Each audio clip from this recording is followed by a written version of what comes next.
సభా నిర్వాహకులు మల్లెల రాజు గారికి హృదయపూర్వక కృతజ్ఞతలు.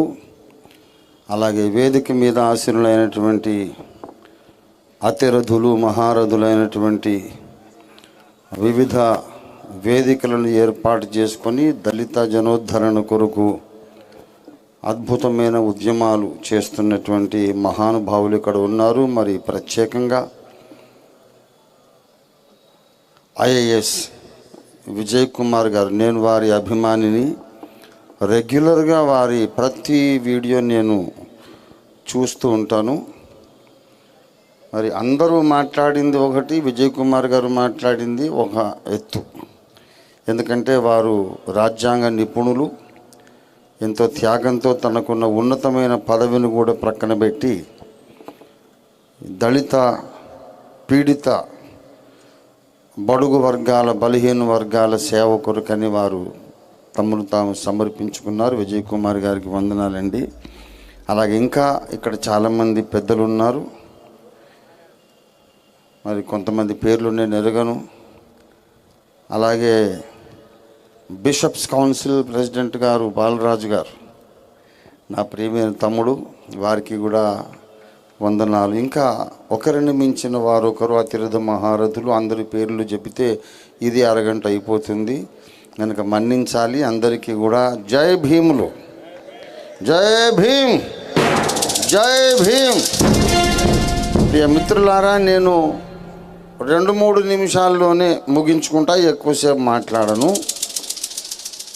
దయచేసి గమనించాలి.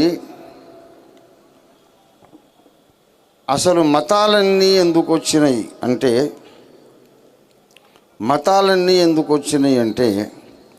ప్రతి మనిషికి అంతరంగంలో ఒక జ్ఞానం ఉన్నది. నేను చచ్చిపోయిన తర్వాత ఒక నరకాగ్ని గుండం ఉన్నది, దాన్ని తప్పించుకోవాలంటే ఏం చెయ్యాలి, అసలు దేవుడు ఎవరు, సృష్టికర్త ఎవరు అని అన్వేషణ చేసి ఎవరికి తోచినటువంటి జ్ఞానాన్ని వారు గ్రంథస్థం చేసి అలాగూ మతాలు స్థాపించబడ్డాయి. గ్రీక్ నాగరికతలో దేవతలు వేరు, ఈజిప్ట్ నాగరికత, మెసొపొటేమియా నాగరికత, ఆర్య నాగరికత, ద్రావిడ నాగరికత, చైనీస్ దేవతలు, టిబెటన్ దేవతలు వేరు వేరు వేరు వేరు. వీళ్ళంతా ఎందుకంటే చచ్చిపోయినాక ఒక ఘోరమైన అగ్నిగుండం ఉన్నది, దాన్ని తప్పించుకోవడానికి దేవుడు కావాలి. అయితే ప్రియ మిత్రులారా, క్రైస్తవులమైన మనం నమ్మేది ఏంటంటే యేసు ప్రభు వారు మన పాపాల కొరకు చనిపోయి తిరిగి లేచారు. యేసు ప్రభువుని నమ్ముకుంటే మనం నరకం తప్పించుకుంటాం, నరకంలో పడకుండా పరలోకానికి వెళ్తాం. ఇది మనకున్న ధీమా, మనకున్న విశ్వాసం. అదే రకమైన విశ్వాసము ముస్లిం సోదరులకు అల్లాహ్ మీద ఉన్నది. అల్లాహ్ మమ్మల్ని నరకం తప్పిస్తాడని ముస్లిం సోదరులు నమ్ముతున్నారు. అది వారి అభిప్రాయం. అలాగే హిందూ సోదరులు నమ్ముతున్నారు, మాకు 33 కోట్ల దేవతలు ఉన్నారు, ఎవరైనా తప్పించేస్తారు అని. గనుక నరకం, చచ్చిపోయిన తర్వాత ఉన్న నరకాన్ని తప్పించుకోవడానికి ఒక్కొక్కరు ఒక్కొక్క దేవుణ్ణి నమ్ముకున్నారు. కొందరు యేసుని నమ్ముకున్నారు, కొందరు రాముణ్ణి, కృష్ణుని, 33 కోట్ల దేవతలను, కొంతమంది అల్లాహ్ను నమ్ముకున్నారు. రకరకాల మతాలు పుట్టుకొచ్చినాయి. అయితే చచ్చిపోయిన తర్వాత ఉన్న నరకాన్ని ఎవరు కళ్ళతో చూడలేదు, స్వర్గాన్ని కూడా చూడలేదు, దేవుణ్ణి కూడా చూడలేదు, దెయ్యాన్ని కూడా చూడలేదు, మనలో ఉన్నటువంటి ఆత్మను కూడా మనం చూసుకోలేదు. అద్దం ముందు నిలబడితే మనం కనపడతాం తప్ప మన లోపల మన శరీరమే తప్ప ఆత్మ కనబడదు. గనక చచ్చిపోయినాక నా ఆత్మనే నేను చూడలేను, ఆ నరకం ఉన్నదో లేదో, పరలోకం ఉందో లేదో, అది విశ్వాసానికి సంబంధించిన విషయం. ఇప్పుడు నిరూపించలేం, ఒక ల్యాబొరేటరీలో నిరూపించలేం. అయితే నేను కనుగొన్న విషయం, నిర్భయంగా ఇప్పుడు ప్రకటించే విషయం ఏంటంటే చచ్చిపోయిన తర్వాత ఉన్న నరకాన్ని ఏ దేవుడు తప్పిస్తాడో అది వారి వారి విశ్వాసం. కానీ భూమి మీద మనం బ్రతుకుండగానే మనకు ఒక నరకం ఉన్నది. అది మనువాదము, అది కుల వ్యవస్థ, అది కుల వివక్ష. ప్రతిభను బట్టి కాదు, నీ క్యారెక్టర్ని బట్టి కాదు, నీ ప్రవర్తన బట్టి కాదు. ఫలానా కులంలో పుట్టినందుకు నువ్వు నీచుడివి, అంటరాని వాడివి, జంతువు కంటే అధ్వాన్నం, నువ్వు కుక్క కంటే అధ్వాన్నం, నిన్ను కొట్టినా కేసు లేదు, చంపినా కేసు లేదు, నువ్వు విద్యకు అర్హుడివి కాదు, దైవారాధనకు యోగ్యుడివి కాదు, నువ్వు నడిస్తే మా ఊరు అపవిత్రమైపోతుంది, వెనక చీపురు కట్టుకొని నడవాలి, ఎప్పుడైనా దగ్గినా మాట్లాడినా తొప్పిళ్ళు వస్తాయి కనుక మూతుకో ముంత కట్టుకోవాలి, నువ్వు శాస్త్రాలు వినకూడదు, చదవకూడదు, వింటే వేదాలు వింటే నీ చెవుల్లో కరిగించిన సీసం పోస్తాం. ఇలాంటి కఠోరమైనటువంటి ఆంక్షలతో దళితులందరినీ, మాలలు మాదిగలు అన్నటువంటి వారిని, అతిశూద్రులు అన్న వారిని వేల సంవత్సరాలుగా ఈ దేశంలో అణిచివేశారు.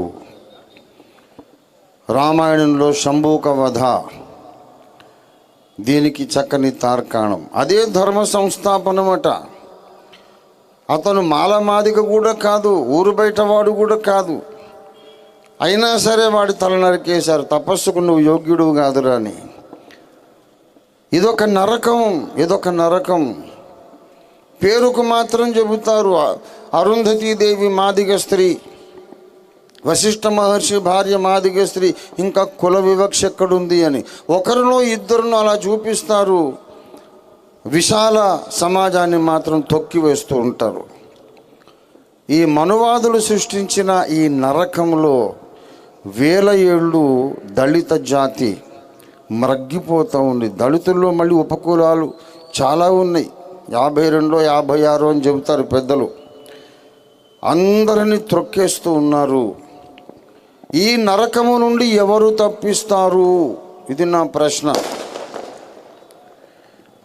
చచ్చిపోయినాక ఉన్న నరకము నుండి అల్లా తప్పిస్తాడో తెలియదు, యేసు తప్పిస్తాడో తెలియదు, రాముడు తప్పిస్తాడో తెలియదు. కానీ ఇప్పుడు బ్రతుకుండగా మనకున్నటువంటి నరకము నుండి ఎవరు తప్పిస్తారు? నేను చెప్తున్నా, ఏ దేవుడు తప్పించడు. 46 ఏళ్ల సుదీర్ఘ సేవకునిగా, పాస్టర్గా, సంఘ కాపరిగా, సువార్థికునిగా 46 ఏళ్ల సేవ చేసిన నేను చెబుతున్నా, ఈ మత వివక్ష అనే నరకము నుండి యేసు ప్రభువు కూడా తప్పించడు. యేసు ప్రభువు కూడా తప్పించడు. నేను చాలా జాగ్రత్తగా మాట్లాడుతున్నాను, నోరు జారడం లేదు. యేసు ప్రభు కూడా తప్పించడు. ఎందుకు తప్పించడంటే 2000 సంవత్సరాల కిందట తోమా భక్తుడి ద్వారా క్రైస్తవం ఇండియాలోకి వచ్చింది. కుల వివక్ష పోయిందా? క్రీస్తును నమ్మిన సంఘాలలో నుండి కుల వివక్ష పోయిందా? క్రైస్తవులలో మాల క్రైస్తవులు, మాదిగ క్రైస్తవులు కలుసుకోగలుగుతున్నారా? యేసు ప్రభువుని ఆరాధిస్తారు, క్రిస్మస్ వస్తే స్టార్ పెడతారు, Good Friday, Easter, Lent season అన్నీ పాటిస్తారు. కానీ ఈ 2 వర్గాల క్రైస్తవులు కలుసుకుంటున్నారా? కుల వివక్షను యేసు ప్రభు కూడా తీసేయుడు. ఈ మనువాద నరకం, కుల వివక్షని నరకం నుండి ఏ దేవుడు తప్పించడు, యేసయ్య కూడా తప్పించడు. మరి ఎవరు తప్పిస్తారంటే ఈ కుల వివక్ష ద్వారా ఏర్పడ్డ ఈ నరకము నుండి, అణిచివేత నుండి మనల్ని తప్పించగలిగిన ఏకైక మహాశక్తి బాబాసాహెబ్ అంబేద్కర్. అంబేద్కరిజం ఒక్కటే శరణ్యం. వ్యక్తిగతంగా నేను చెప్పేది ఏంటంటే, మోక్ష సాధన కొరకు మీరు ఏ దేవుణ్ణన్నా నమ్మండి, అభ్యంతరమే లేదు. హిందువులు కండి, ముస్లిములు కండి, క్రైస్తవులు కండి, లేకపోతే అర్ధనాస్తికత్వం బౌద్ధంలోకి వెళ్ళండి, జైనంలోకి వెళ్ళండి, ఏ మతంలోనైనా ఉండండి, ఆఖరికి దేవుడే లేడని చెప్పుకోండి, అది మీ వ్యక్తిగత విషయం. కానీ సామాజిక న్యాయాన్ని కాంక్షించే ప్రతివారు కూడా తప్పనిసరిగా మీరు అంబేద్కరైట్స్ కావాలి. అంబేద్కర్ ఆలోచన విధానం ఒక్కటే ఈ దేశానికి దిక్కు. అంబేద్కర్ ఆలోచన విధానాన్ని ప్రతి మానవుడు గుండెల్లో మనం నిలబెట్టాలి. అంబేద్కర్ ఆలోచన విధానం కలిగిన వాళ్లను మనం చట్టసభల్లో నింపేసేయాలి. ప్రతి రాష్ట్ర శాసనసభలోనూ పార్లమెంట్లోనూ అన్ని చట్టసభల్లో అంబేద్కర్ యొక్క శిష్యులు ఉండాలి. ఆయన ఏమన్నారు? కులం పునాది మీద ఒక జాతిని కానీ నీతిని కానీ నిర్మించలేరు. అది మహాశయుడు అంబేద్కర్ గారి యొక్క ఉవాచ. Demolish this bloody cost system by encouraging inter caste marriages అన్నాడు ఆయన. సమాజంలో పెను విప్లవం రావాలి. ప్రియ మిత్రులారా, మనం ఇప్పుడు చెప్పుకుంటున్నాం మనకు అన్యాయం జరుగుతోంది, ఇది రాజ్యాంగ విరుద్ధమని. నేను చెబుతున్నాను, తెలియని వాళ్ళు ఎవరండి?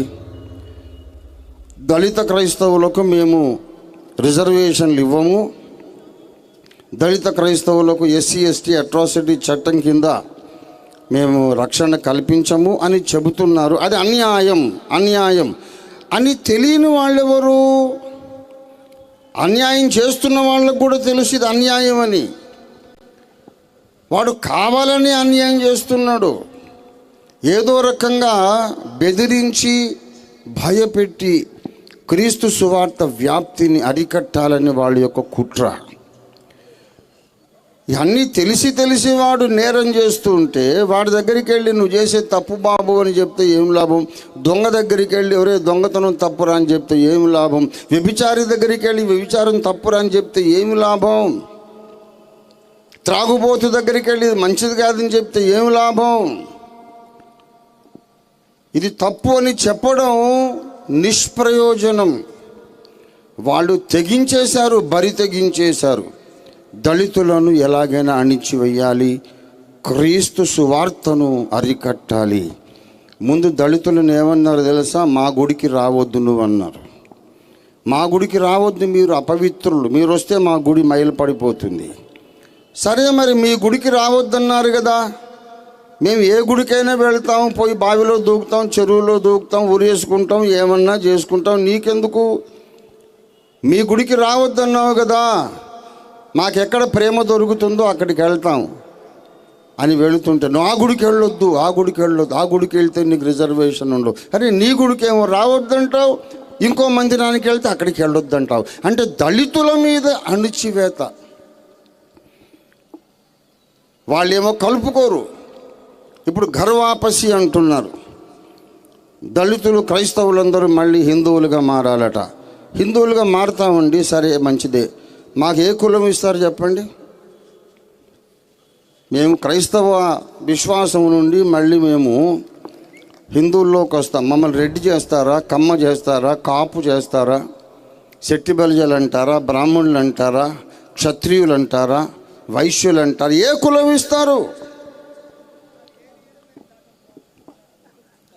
అంటే వాళ్ళ అజెండా ఏమిటంటే, అల్టిమేట్గా నేను చెబుతున్నాను ఏంటంటే, క్రీస్తు సువార్తను ఆపడానికి, వ్యాప్తిని ఆపడానికి వాళ్ళు చేస్తున్న ఓ చేతగాని శుష్క ప్రయత్నము, విఫల ప్రయత్నమే ఈ రిజర్వేషన్ల మీద వాళ్ళు చేసే కుట్ర. వాళ్ళు ఎంత చేసినా సువార్త ఆగనే ఆగదు.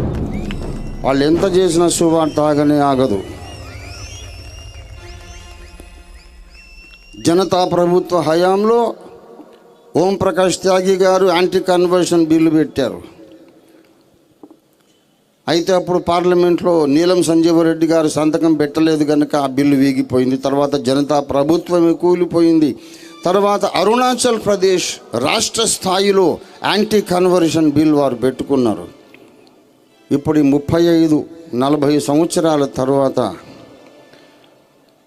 ఏం జరిగిందో తెలుసా? ఓం ప్రకాష్ త్యాగి గారు అరుణాచల్ ప్రదేశ్లోనే మతం మార్పిడి విరోధ బిల్లు తెచ్చినప్పుడు 115 మంది అక్కడ క్రైస్తవులు ఉన్నారు. ఇవాళ లెక్కేసుకుంటే 185 మంది అక్కడ క్రైస్తవులు ఉన్నారు. ఇది ప్రభుత్వ లెక్కలు. మొన్న ఒక విశాలమైన మైదానంలో లక్షల మంది హాజరై ప్రకటించారు. ఇంటర్నెట్లో వచ్చింది ఆ దృశ్యం. Arunachal Pradesh belongs to Christ అని ప్రకటించారు. అరుణాచల్ క్రీస్తుకు చెందినది అని ప్రకటించారు. చట్టాలు తెచ్చి సువార్తను ఆపలేరు, శ్రమలు పెట్టి సువార్తను ఆపలేరు, హింసలు పెట్టి సువార్తను ఆపలేరు, రిజర్వేషన్లు రద్దు చేసిన సువార్తను ఆపలేరు. అసలు క్రైస్తవ విశ్వాసం పుట్టిందే శ్రమలలో.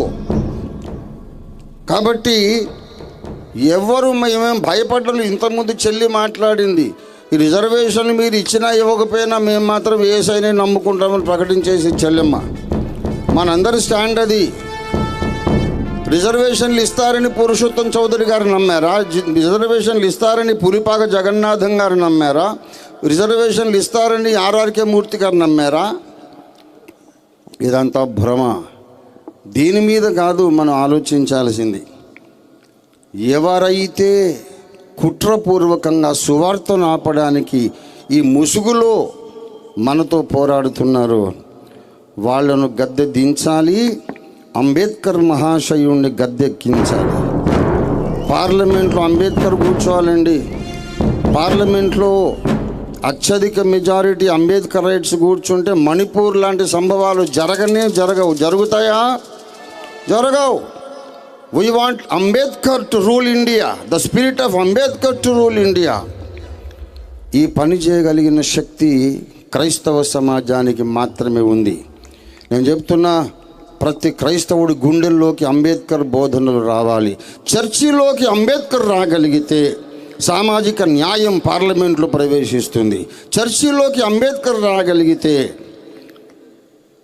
అణిచివేయబడ్డ వర్గాలు పార్లమెంట్లో రూల్ చేయగలుగుతారు, పరిపాలన చేయగలుగుతారు. అంబేద్కర్ గారిని ఎందుకండి క్రైస్తవ సమాజం ఎందుకు ప్రేమించదు? ఎందుకు జై భీమ్ అనరు? ఇంట్లో రాజ్యాంగం ఎందుకు ఉండదు? అంబేద్కర్ బొమ్మ ఎందుకు ఉండదు? క్రైస్తవ సమాజం ఆత్మ పరిశీలన చేసుకోవాలి. మాల, మాదిగ, బీసీ, ఎస్టీ అన్ని వర్గాలలో ఉన్న క్రైస్తవులందరూ ఏకమై అంబేద్కర్ భావజాలాన్ని వారు తమలో సాధన చేసి అందరికీ ప్రచారం చేస్తే ఇంకొక నెక్స్ట్ ఎలక్షన్లో కల్లా ఒక నవభారత నిర్మాణాన్ని మనం చూడగలుగుతాం. పార్లమెంట్లో అంబేద్కరే కూర్చుంటే మణిపూర్ ఎలా జరుగుతుందండి? మణిపూర్ తయారు కాదు. మనం ఇంకా నిద్రపోయామనుకోండి, మేమేదో పరిశుద్ధులము, మాకు అంబేద్కర్ వద్దు, మేము పరిశుద్ధులం, మాకు రాజ్యాంగం వద్దు, మేము పరిశుద్ధులం, మాకు రాజకీయాలు వద్దు అనే భ్రమలో బ్రతికితే మరొక 5-6 సంవత్సరాలలో 29 రాష్ట్రాలు మణిపూర్ లాగా తయారవుతుంది. ఇది గ్యారంటీ. వాళ్ళు శాంపుల్ చేసి చూపించారు. క్రైస్తవ సమాజమా మేల్కొమ్మని నేను విజ్ఞప్తి చేస్తున్నాను. అసలైన సమస్య యొక్క జీవనాడి మీద నేను మాట్లాడుతున్నాను. ఇది అన్యాయమని వాళ్లకు తెలుసు, మనకు తెలుసు. తెలిసి అన్యాయం చేస్తున్నారు. Because they don't like Christ, they don't like Jesus. మనల్ని భయపెట్టి, బెదిరించి, బాధపెట్టి యేసు మతాన్ని వదిలేయమని మనల్ని వాళ్ళు ఒత్తిడి చేస్తున్నారు. అసలు ఇది కాదు సమస్య, ఇది కాదు సమస్య. నేను ఒక మాట చెబుతున్నాను. రాజ్యాంగం మనకిచ్చిన ప్రాథమిక హక్కు అన్నాను, బాగా గమనించండి. రాజ్యాంగము ప్రాథమిక హక్కుగా ఇవ్వని కంట్రీస్లో కూడా క్రైస్తవ్యం వ్యాపిస్తూనే ఉంది. ప్రాథమిక హక్కు అరుణాచల్ ప్రదేశ్లో కాదు.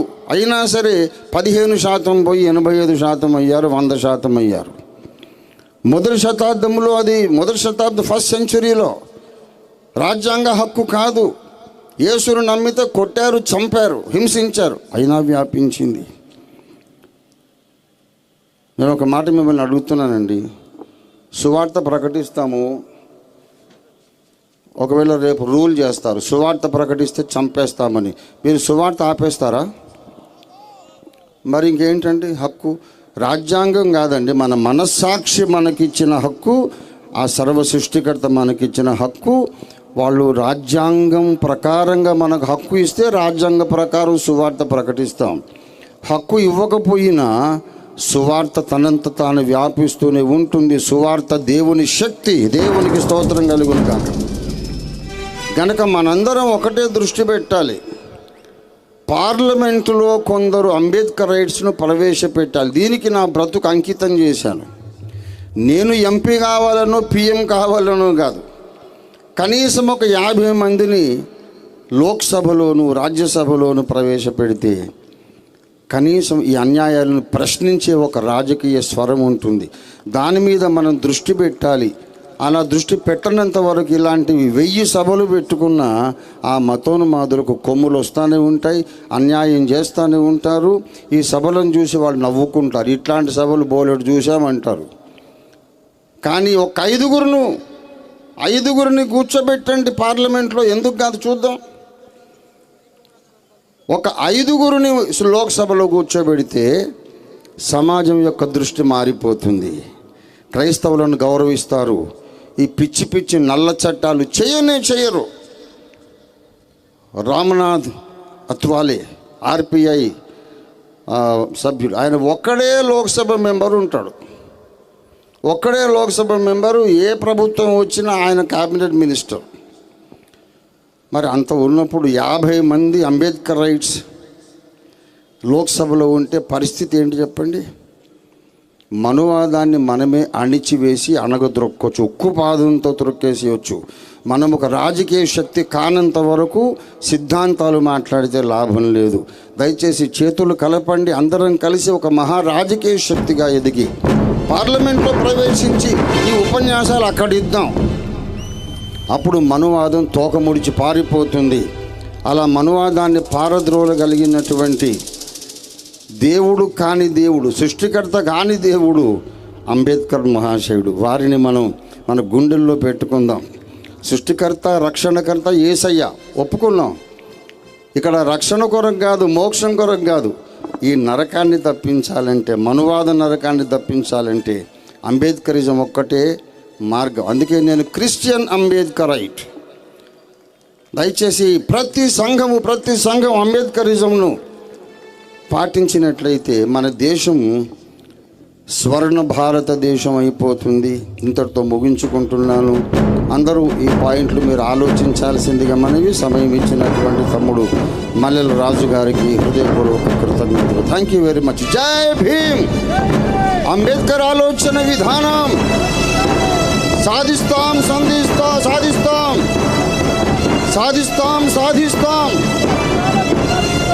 అంబేద్కర్ ఆశయాలు సాధిస్తాం. ప్రవేశిస్తాం, పార్లమెంట్లో ప్రవేశిస్తాం. ఇది సాధ్యమా? Yes, it is possible. ఇక్కడ ఉన్న కొద్దిమంది తలుచుకుంటే ఇది సాధ్యమే. కనుక దయచేసి ఇప్పటి నుంచి ఇదే పని మీద ఉండండి. నేను 46 ఏళ్ళు బట్టి ఇదే పని మీద ఉన్నాను. కాబట్టి అందరము కూడా దీని మీద దృష్టి పెడదాం. ఇది ఒక్కటే పరిష్కారం. లేకపోతే ఇట్లా 1000 సభలు పెట్టుకోవచ్చు. అలా చూస్తారు, నవ్వుతారు, వెళ్ళిపోతారు. మంచిది. థ్యాంక్ యూ అయ్య గారు. Thank you.